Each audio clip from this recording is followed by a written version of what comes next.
ऐसे सवाल भी पता है ऑप्शन से करने वाले सवाल। देखिए ये कम है, ये कम है, ये तो बहुत कम है और ये बहुत ज्यादा है। बहुत ज्यादा से ही पता लग गया सबसे बड़ा होगा, ये सबसे बड़ा होगा तो पहला तो यही कट गया, 7/2 सबसे पहला है। यहां से देख पा रहा हूं इसका गैप सबसे ज्यादा है, यानी ये सबसे कम है, ये सबसे कम एक ही ऑप्शन में है, तो ये उत्तर आ गया। ऐसे सवालों को भी ऑप्शन से करने में ही भलाई है। ऐसा नहीं है कि मैं इन्हें निकाल रहा हूं पहले 3/4 कितना है, अच्छा 75% है, 3/5 कितना है 60%, 2/11 कितना है 18 सही 2/11%, 7/2 तो बहुत ज्यादा है 350%। तो मैं ऐसा नहीं कि मैं इन सब सवालों को फिर इस तरीके से करूंगा, जरूरी नहीं है कि मैं सबको सजाऊं। ये सवाल 2024 सीजीएल में पूछा है, एस का हिस्सा पूछ रहा है, एस का हिस्सा 3 का मल्टीपल है, ये हमने मल्टीपल में भी सिखाया था आपको शायद, 3 का मल्टीपल, अगर एस 3 का मल्टीपल है तो 3 का मल्टीपल एक ही था, 3 8 24 240, मौखिक कर सकते थे, सोचने की भी जरूरत इसमें नहीं थी। ये सवाल देख रहे हो आप, सी और डी, जब कभी ऐसा सवाल आए तो हम कैसे अप्रोच करते हैं, एबीसीडी निकालने पे समय नहीं लगाते, ओरल करने की कोशिश करते हैं कि ए और बी 3 4 है, तो मैंने कहा अगर 3 4 है तो 1 2 वाला तो उत्तर नहीं होगा, अगर 3 4 है तो 5 या 15 50 ये भी नहीं होगा उत्तर, तो कोई बात नहीं, 2 ऑप्शन रह गए। फिर मैं बी और सी पे गया तो ये 2 3, तो 2 3 इसमें हो रहा है, इसमें 2 3 नहीं हो रहा है, तो ये नहीं होगा। ऐसे सवाल हमेशा ऑप्शन से करने,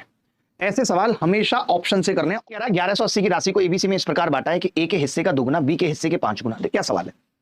ए के हिस्से का दुगना यानी 2a बराबर है बी के हिस्से का 5 गुना 5b बराबर है सी के हिस्से का 7 गुना यानी 7।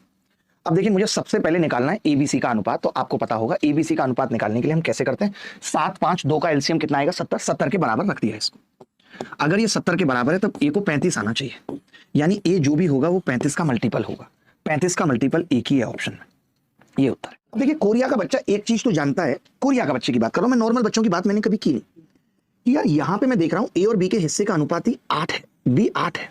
8 से वो संख्या कटती है, 8 से वो संख्या कटती है जो 4 से कटती है, 4 से तो यही नहीं कट रही, इसके लास्ट 2 डिजिट 4 से नहीं कट रहे, और 8 से कटने के लिए लास्ट के 3 डिजिट को 8 से कटना चाहिए, 400 कटती है 60 नहीं कटती, तो ये 8 से नहीं कट रही, यानी एक ही ऑप्शन बचा जो 8 से कट रहा है, ए उत्तर। सोचना ही नहीं है, दिमाग ही नहीं लगाना है। ये सवाल आया तो पेपर में बच्चा क्या करेगा, वो अब आप देखो कि पहला ऑप्शन दूसरा ऑप्शन तीसरा, चारों ऑप्शन में पहले दोनों अनुपात अलग अलग हैं, तो मैं पूरा नहीं करूंगा, मुझे मालूम है ये दोनों अनुपात निकाल लेता हूं, x/y मतलब 3/4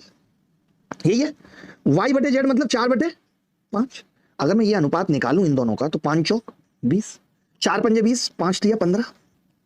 5 चौक 20, 4 चौक 16, यानी 15 और 16 का अनुपात आएगा भाई, आएगा नहीं? क्या ये 15 16 का है, क्या ये 15 16 का है, क्या ये है, ये 15 16 का है। तो पूरा करने की जरूरत नहीं थी, तीनों अनुपात निकालने की जरूरत नहीं थी, यही चीज आज की क्लास में हम सीख रहे हैं और यही हम पूरे अल्ट्रा कैल्सी में सीख रहे हैं कि कैसे हम अपने सेकंड्स बचा सकते हैं, how can be save our second. Ultra कैल्सी बैच है, चाहे ये हो चाहे अब जो अल्ट्रा कैल्सी बैच आ रहा है, ये कोई स्पेसिफिक नहीं है, मैं आपको बता दूं, इसमें सब है, ये जो बैच है इनमें सब कुछ है, एक ही बैच में सब है। चाहे आप रेलवे की तैयारी कर रहे हैं या किसी की भी कर रहे हैं, आपका दोस्त कर रहा है तो आप उसको बता दीजिए कि जी 10 मार्च से वो अल्ट्रा कैल्सी बैच से पढ़ सकता है, आ सकता है, इसके अंदर सारे ट्रिक्स सब कुछ है, जितना हम इसे अपडेट कर सकते हैं करेंगे।